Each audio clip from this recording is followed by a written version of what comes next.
Добрый вечер. Сегодня 19 октября, 600-й день аннексии Крыма. Время новостей вы смотрите «Заман».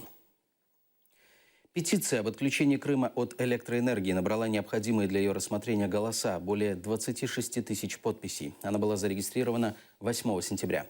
Согласно украинскому законодательству, для рассмотрения петиция за 3 месяца должна была собрать не менее 25 тысяч подписей. Теперь ее передадут в администрацию президента Украины. После этого ведомство передаст свои выводы президенту. Окончательный ответ на петицию впоследствии должен озвучить Петр Порошенко. Гражданская блокада Крыма продолжается. Сегодня уже 30-й день акции. Теперь здесь работает горячая линия. А поддержать участников акции приехали активисты из Луганска.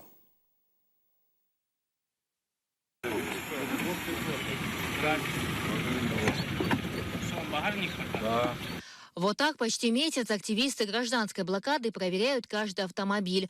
Вместе с активистами дежурит и милиция. После ряда скандалов с разбитыми бутылками сейчас здесь все в порядке.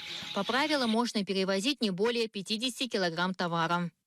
Те же продовольственные продукты, там картошка, лук, там, морковка, все это можно везти, но опять же, все в рамках ограничений. Если норма допустимая, никаких препятствий пересечения поста у людей не будет. Ну, спиртные напитки от литра на человека. Активисты останавливают машину с прицепом. А звідки їдете? З Крима, Ну, звідки саме? Приморского. В машине старики. Бабушка Лида вместе с родственниками возвращаются из оккупированного Крыма. Там у них дача, а живут под Киевом. Купила ее 20 лет назад. На даче мужу стало плохо. Он перенес инсульт. Теперь дачу решили продать, но никто не покупает. Вещи і Ну, винограда, все. консервація. Консервація виставлена продажа, вони ждуть тільки, аби взяти за даром. Договорилася і на фірму там пустила, то сказала, якщо ви по інтернету вже знайдете покупателя, то я приїду. Украинцы продолжают ездить из оккупированного Крыма на материк и обратно. Кто в гости, а кто по работе. Уверяют, количество украинских продуктов сократилось, однако взамен завозят российские. Как там з продуктами? Ну, нормально. Российское все. А украинское есть? Нет. Ну, очень мало. А цены как там? Цены такие же, как у нас в Украине. Я на работу. Крым? Да. Я семью вывез уже давно в Киев, поэтому работа только осталась и квартиру, которую не могу продать. А продуктами как? Да вроде с России возят. За порядком на территории, где живут активисты, следит Николай. Он приехал из оккупированного Луганска. В 24 года лишился родного дома. Защищал Донбасс, сейчас на границе с Крымом. Меня сюда привело отсутствие дома. Лично я чего жду? Вернуться домой, в Луганск. Только, как мне подсказывает моя логика, сначала надо вернуть Крым, потом вернуть Луганск. И вообще мой дом, Донбасс. У меня одна большая семья. Какая? Украина.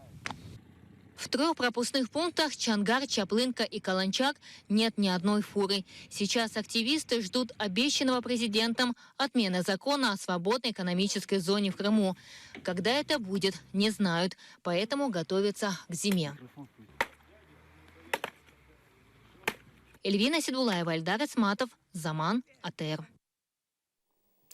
Цены на российские товары в Крыму в 1,5 раза выше, чем на товары украинского производства. Об этом заявил один из ялтинских предпринимателей, комментируя товарную блокаду Крыма со стороны Украины. Видео на своей странице YouTube выложил крымский блогер Сергей Псарев. По словам предпринимателя, на острове уже чувствуется нехватка минеральной воды и консервации. Продавец уверяет, украинская продукция до сих пор пользуется спросом, а российские паштеты не хотят есть даже животные. Даже те люди, которые имеют явно взгляды, поддерживающие нашего северного соседа, все равно приходят и выбирают украинский продукт в первую очередь.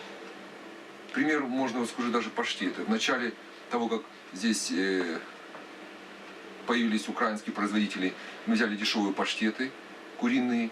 На сегодняшний день мы их продаем по 30. Украинские последние продали по 45. По 54, вот сейчас остатки. И тем не менее, по 30 никто не хочет брать, даже пророссийские люди, потому что качество никакое. Их даже животные не хотят есть, эти паштеты. Госдума планирует обратиться в ООН по поводу гражданской блокады Крыма. Соответствующий проект внесен на рассмотрение Нижней палаты Комитетом по международным делам. Депутаты планируют обратиться к Генассамблее с призывом о прекращении экономической, торговой и финансовой блокады полуострова. В эти выходные в буферной зоне между двумя пунктами пропуска на границе с Крымом представители батальона военных капелланов провели молебен за мир в Украине. После этого на Чонгаре состоялся концерт. Детали знает Гульсум Халилова. В выходные дни на пропускных пунктах Чонгар, Каланчак и Чаплынка прошли достаточно оживленно. В субботу утром на административной границе с Крымом прошел молебен за мир в Украине с участием межконфессионального батальона военных капелланов. Во время молитвы капелланы просили мира в Украине и освобождения аннексированного Крыма.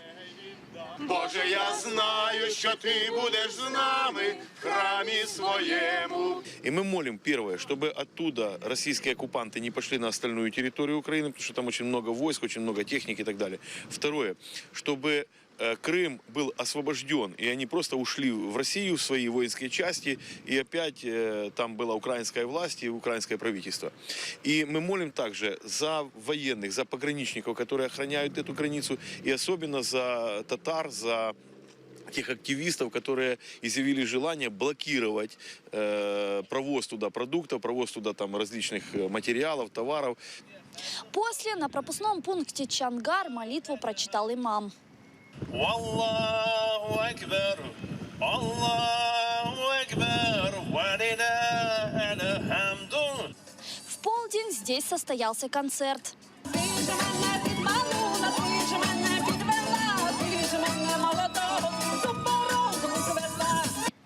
Кроме этого, вчера на пропускных пунктах Чаплынка и Каланчак прошла первая ротация бойцов. По словам командиров, уезжать не хотят.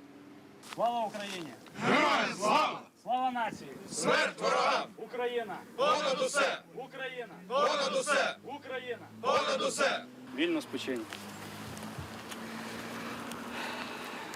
Ну що ж, от і відбули ви, побратими з 15-го бату, ротаційний період перший.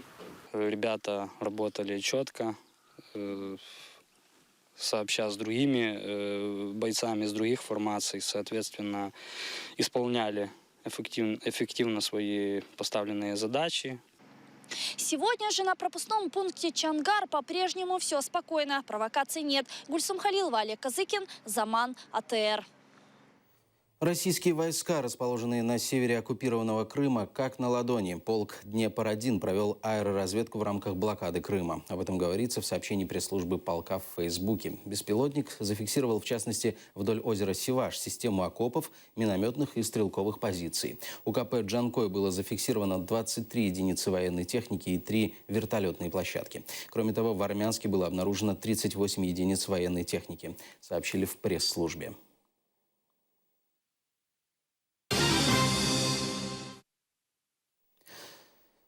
Российская администрация Крыма продолжает сносить самовольно возведенные домики крымских татар. В эту субботу в селе Чистенькое Симферопольского района поляну протеста крымских татар окружили ОМОНовцы. Все подробности в нашем материале. В 5 утра жителей массива Курбанкой разбудил странный шум. Массив оцепили около 40 ОМОНовцев. С помощью техники было снесено более 10 времянок. Капитальные строения и помещения, где живут люди, правоохранители не тронули. Нам удалось поговорить только с одним участником поляны протеста. Остальные были напуганы и комментировать ничего не захотели. Наш собеседник стоит на этом массиве с 2006 года. Построил времянку, жил здесь. Вот здесь живой участок был. Кровать, все было. Я уехал на работу, потом мне звонят, говорят, что участки ломают. Я уже подъезжал, и мне чуть ли, я вот уже на дороге был. Смотрю, как они на глазах мне сломали участок мой. На поляне протеста в Курбанкой вот уже 10 лет решений на получение земельного участка ждут более 200 человек. За это время здесь появилось несколько домов и даже мечеть. Люди отмечают, ранее на эти земли претендовало тепличное хозяйство «Советская Украина». Им руководит Павел Дьяченко. Хотят что сказать, чтобы ушли отсюда. Это не государственная территория, это частная земля. Вот. Но опять же, не частная земля, это еще при Украине, когда здесь только самозахват сделали. Получается, это Даченко, или как у него, вот, кто теплицы держит. Вот. Ну, документы переделал.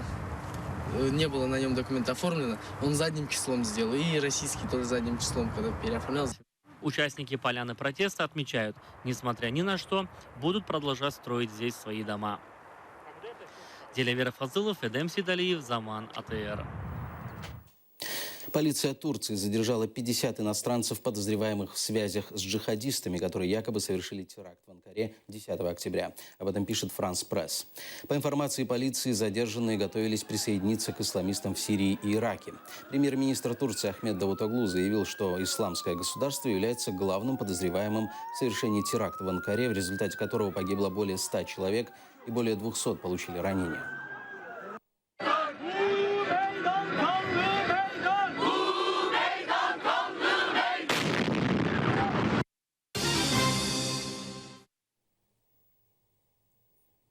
«60 ударов по объектам ИГИЛ нанесли российские бомбардировщики в Сирии», сообщает Министерство обороны России. В частности, в районе населенного пункта Сальма в провинции Латакия бомбардировщикам Су-24 нанесен удар по складу боеприпасов боевиков ИГИЛ. В результате сработала детонация, и объект был полностью уничтожен. В провинции Хомс бомбардировщики Су-34 якобы уничтожили подземные сооружения террористов.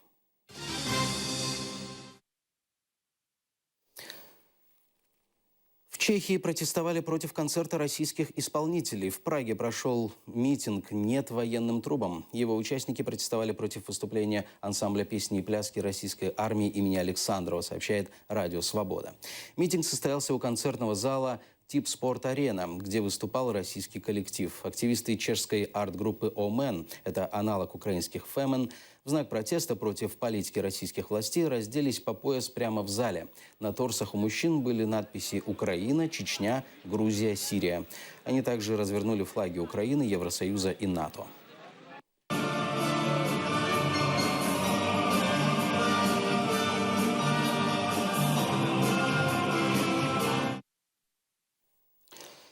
Россия все же не может жить без швейцарского сыра и мяса. Россельхознадзор разрешил 8 швейцарским предприятиям поставку сыров и готовой мясной продукции, сообщает ТАСС. Кроме того, в следующем месяце должны пройти переговоры о возможности поставок продукции еще 5 предприятий. Еще летом в ответ на европейские санкции Россия ввела свои. 6 августа в Крыму и России публично уничтожали продукты из стран ЕС, попавшие под российское эмбарго.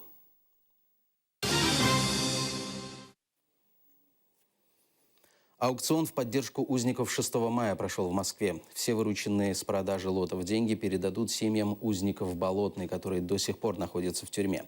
Такой аукцион проходит 4-й год подряд.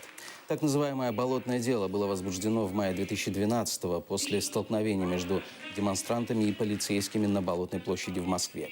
Фигурантами этого дела стали более 30 человек. Сегодня были хорошие лоты. Сегодня был оттиск печати Эраста Фандорина от Бориса Акунина. Ушел он, по-моему, за 30 тысяч рублей. Были книги Людмилы Улицкой с ее подписью. Сегодня у нас была книга, которая была представлена журналистом Ильей Азаром 1907 года выпуска, как раз на тему политических преследований. Сборник рассказов с ссыльным и заключенным. Мы должны демонстрировать свою солидарность поддержки политических заключенных. Гимн Украины звучал на набережной Ялты. В сети появилось видео, на котором уличный музыкант исполняет гимн «Незалежный». Ролик набрал уже более 55 тысяч просмотров.